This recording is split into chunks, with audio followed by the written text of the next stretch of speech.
बाबा पिता वगैरह कभी किसी तरह से नाराज हो गए तो उनको मना लेना चाहिए। कभी अपन नाराज हो गए और वो सामने से बात करें तो बिल्कुल प्रसन्नता से सामने आके बातचीत करना चाहिए। ऐसा नहीं कि उन्होंने तो डांटा था तो अब हम जाएंगे नहीं, बात ही नहीं करेंगे। ऐसे ही कभी आपस में पति पत्नी हो, भाई भाई हो, बहने बहने हो, पिठानी देवरानी हो, इनमें भी कभी खींचतान हो जाए तो किसी भी तरह से स्नेह से वात्सल्य से एक दूसरे को मना लेना चाहिए, मान जाना चाहिए। जबरदस्ती लादे नहीं करना चाहिए। कई लोग 6-6 महीना साल साल भर बैर बात ही नहीं करना, मुझे उसको देखना ही नहीं उसकी तरफ, तो क्या हो गया? भयंकर कसाय होती है, जलते रहते एक तरह से। इससे कितना नुकसान होता है, परिणामों का कैसा असर बंद होता है। सारी पल पल की चीजें हैं, क्या मुंह बना के घूमना, क्या गांठे बांधना। हो गई कोई घटना, एक आध बार घट गई, बस भूलो उसको, रात गई बात गई। अब सामने वाले ने जानबूझ के किया था कि बिना जाने किया था कि ऐसा हो गया था कि उस समय का वातावरण ऐसा था कि ये हो सकता है। अभी उसको लाद के फिरोगे तो नुकसान आपका ही है। ये बड़ा अच्छा मार्गदर्शन समझ किया गया। संलिख्य गौरवम संज्ञाम, संलेखना में क्या करना? सबसे पहले गौरवों का, संज्ञा का, नो कषायों का, इनको महाभट कहा है, फिर भी इनको निंदित कहा है, इनको हटाना चाहिए। कषायों को, संज्ञाओं को मान कहता है कि मत मान, लेकिन ज्ञान कहता है कि मान अभिमान, नहीं तो सब गड़बड़ हो जाएगा। मौका है, अभी उपस्थित हैं, क्षमा मांग लो, कल करा लो, मर गए तो गांठे बनी रह जाएंगे, फिर कौन सी भाव में चुकाओगे? तो गारो मत करो, रस गारो, रिद्धि गारो, गारो का मतलब होता है एक तरह का अहंकार, ईगो प्रवृत्ति होती वैसे। तो रस गारो की वजह यहाँ लिया शब्द गारो। शब्द गारो मतलब कोई बहुत अच्छा गाते हैं, बहुत अच्छा बजाते हैं, बहुत अच्छा प्रवचन करते हैं, बहुत अच्छा बोलते हैं, कई बार उसी का होने लगता है अहंकार। हमसे बड़ा वक्ता कौन है, हमसे बड़ा मोटिवेशनल गुरु कौन है?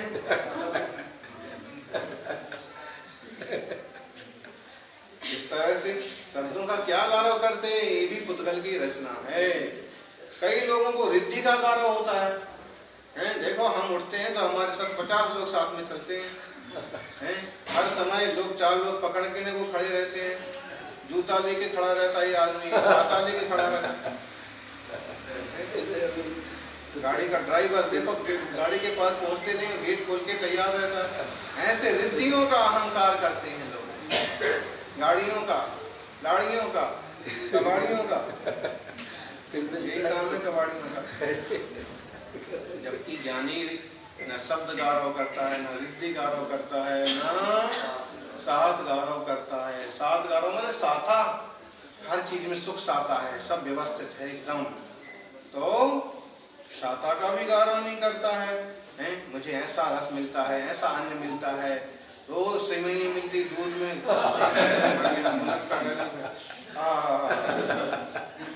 ऐसे भले आहार के वक्त आहार ले ले, लेकिन अहंकार नहीं करता। ये बस चीजें सबको उपलब्ध नहीं होती हैं। ऐसे कहते हैं कपूर, केसर, दुग्ध, घृत जैसी चीजें कोई भाग्यवान कोई मिलती। तो साधु को भी अगर ऐसी चीजें उपलब्ध हो जाएं तो उससे उस पर अहंकार नहीं करना चाहिए, या फिर तो सहज से लो। और पुण्य तो कट ही रहा है, मुफ्त में तो संसार में नहीं मिलता है।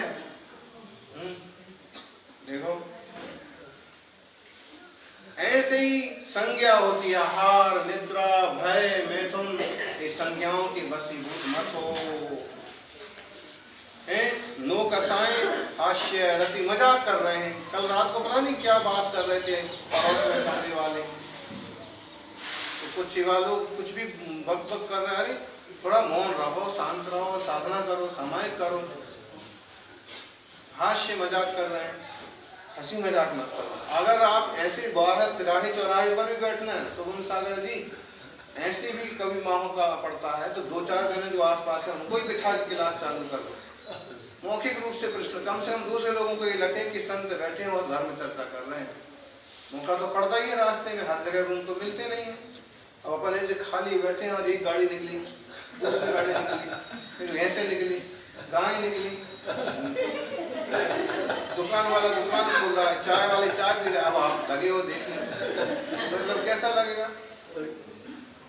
तो अब मौका अगर पड़ भी गया, हमने गुरु महाराज को भी देखा, एक बार तो जो ये होती ना बाउंड्री वाल, मोटी मोटी होती पत्थर की, तो बाउंड्री वाल पर खड़े हो गए, था ही नहीं, पाटा नहीं, चटाई नहीं, रूम नहीं, आसपास कोई छाया, एक पेड़ था, ठंडी का दिन थे, तो पत्थर की वो होती है ऊबड़ खाबड़ पत्थर, उसके ऊपर खड़े हो गए, सामाजिक चालू। तो बाजू में रेत पड़ी थी तो हम लोग रेत पर बैठ गए। तो ये अब बसें निकल रही, ट्रैक्टर निकल रहा, सबको एक तो लग रहा है कि हाँ तपस्वी खड़े हैं, और साथ में वो पुस्तक में से कुछ विशेष पाठ करते थे, तो ये और हो गया कि पुस्तक में अपनी आंखें लगी हैं, इधर उधर देखने का कोई काम नहीं।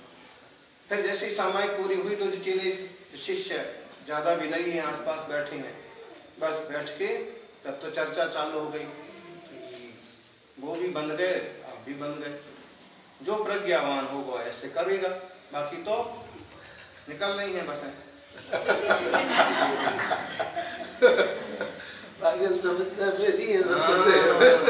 दृष्टि इधर उधर होती है, हाथ पांव इधर उधर होते हैं, ऊपर नीचे पांव करके बैठे हैं, ऐसे ही समझेंगे लोग। तो उन्हें देखे मुनिराज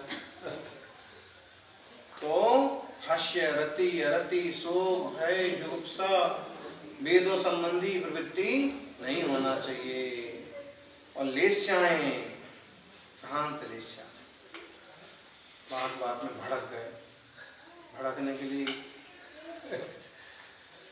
बिल्कुल गलत है। तो ये संसार का त्याग का इच्छुक ज्ञानी उत्कृष्ट तपस्या करता है, और देखो तो जिंदगी भर जिन्होंने पूरे संघ को संभाला, वही संघ के सामने आके आचार्य महाराज क्या कहते हैं, अब आप लोग अपना अपना देखो, अब मैंने आप लोगों का बहुत समय से पालन पोषण किया, हमें क्षमा करें, कभी डांटा हो कूटा हो तो अब ये नए बालाचारी नए मुनि अब तुम लोगों की साथ संभाल करेंगे। ऐसा ये दिशा नाम का अधिकार होता है।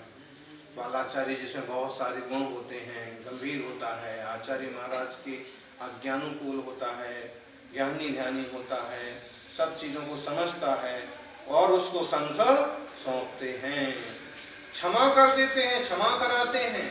भैया हो ही जाती है ऊंची नीची बातें, कभी किसी को डांट दिया, कभी टपट दिया, कभी प्रायश्चित दे दिया, कभी ज्यादा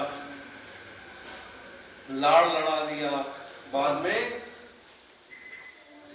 विकल्प होते हैं, तो सब जने क्षमा करो, सब अपना अपना संभालो। अब ये नवी आचार्य के सानिध्य में साधना करो, और जब वो क्षमा मांगते हैं तो सर्व संग विगलित होकर के बहुत ही भक्ति भाव से क्षमा मांगता है कि आपने तो हमारा अच्छा किया है।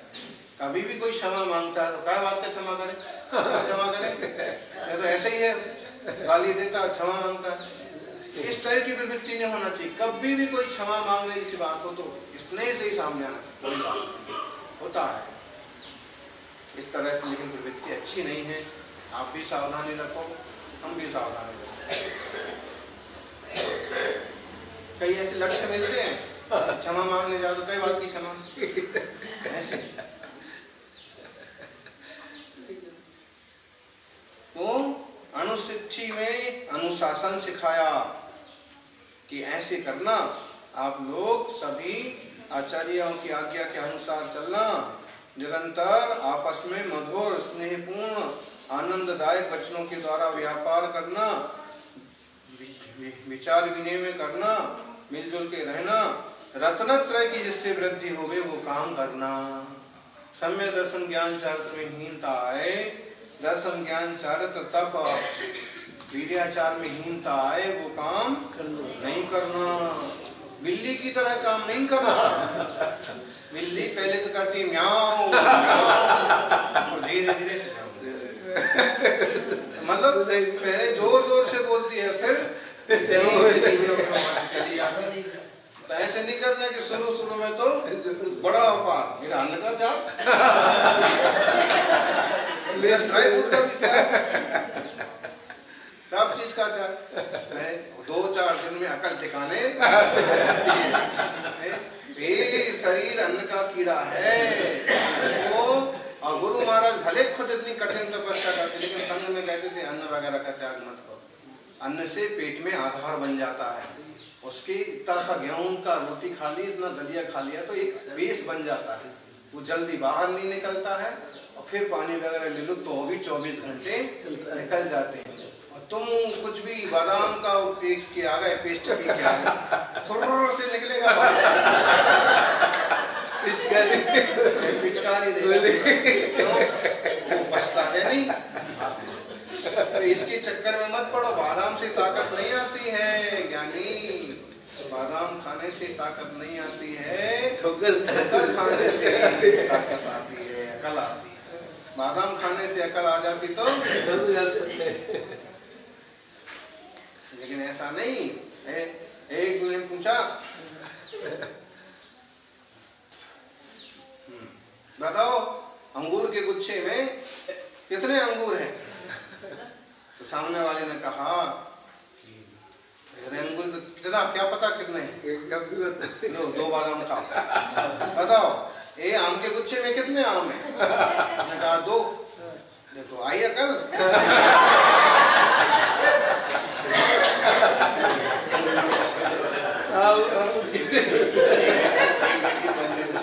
अरे इसमें साफ दिख रहा है, वो गुच्छे में सब अंदर इधर उधर छुपे हुए अंगूर।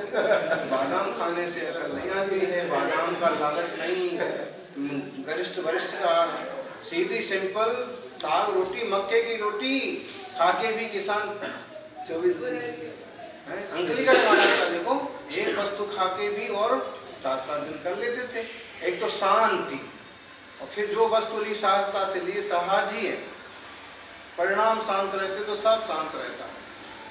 तो आहारों का विकल्प मत करो, और आहार योग्य मिले, उत्तम मिले, सब लो, शांति से लो, लेकिन फिर साधना भी ऐसे जम के करो।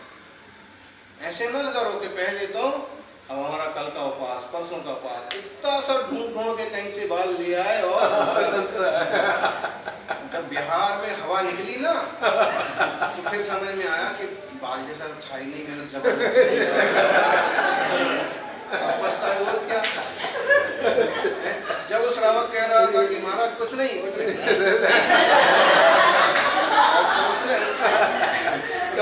बंद किया, मना कर दिया, अभी नहीं मानता तो अपन छोड़ो।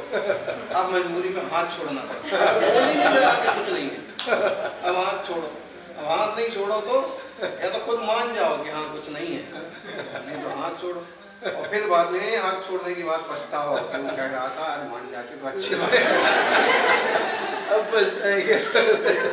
मतलब ज्यादती मत करना। सचमुच में अंतराय है तो अंतराय करो, नहीं है तो उसको खुदाई मत करो। बोरवेल करोगे तो फिर कुछ ना कुछ तो निकलेगी। तो ऐसे नहीं बिल्ली की तरह प्रवृत्ति, सहज करो, शेर की तरह, जैसे अपनी चर्या है, साधना है, निरंतरता, ये तो जीवन में अच्छा होता है। एक कहानी आती है, इसमें तो हाथी का उदाहरण दे दिया कि किसी ने हाथी देखा नहीं तो उठा कैसे सकता, हाथी तो कोई भी नहीं उठा सकता।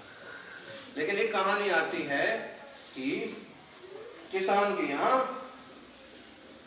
गाय ने बछड़े को जन्म दिया। बछड़ा तो प्यारा होता है, कभी किसान उठाता, कभी उसकी घरवाली किसान नहीं उठाती, और खेलते उठाते। लेकिन बाद में जब थोड़ा सा बड़ा हुआ तो किसान ने उठाना बंद कर दिया। लेकिन किसानी जो थी वो फिर भी बछड़े को खेलती उठाती, यहाँ तक कि इतना बड़ा हो गया तो भी वो उससे लड़ाती और उसको उठा लेती। तो एक दिन ऐसी बात चली, ये चीज कैसे साधी जाती है, चीज कैसे सिद्ध होती है, तपस्या कैसे बनती है, अभ्यास करने से बनती है। कैसे बनती है? किसान ने कहा कि देखो अब इस बछड़े को कौन उठा सकता है, उठा सकती है। उसने किसान से कहा तू उठा, किसान से तो नहीं उठा, अभ्यास छूट गया था। लेकिन उसको कहा तो उसने उठा दिया बिछड़े को। मतलब अभ्यास करते रहो, थोड़े से करते रहोगे तो बड़े तक बनता जाएगा। और शुरू में विहार किया, गुर्रू लगा दी एकदम हम सबसे आगे चलते हैं, सबसे तेज चलते हैं, और जाके फिर पंचर होके पट्टियां बांध दे बैठे। तो ऐसा नहीं होना चाहिए। करो, व्यवस्थित करो, साधना करो, आत्म ध्यान, आत्मवृत्ति पूर्वक, आत्मबोध पूर्वक, तो आत्मा का कल्याण होगा।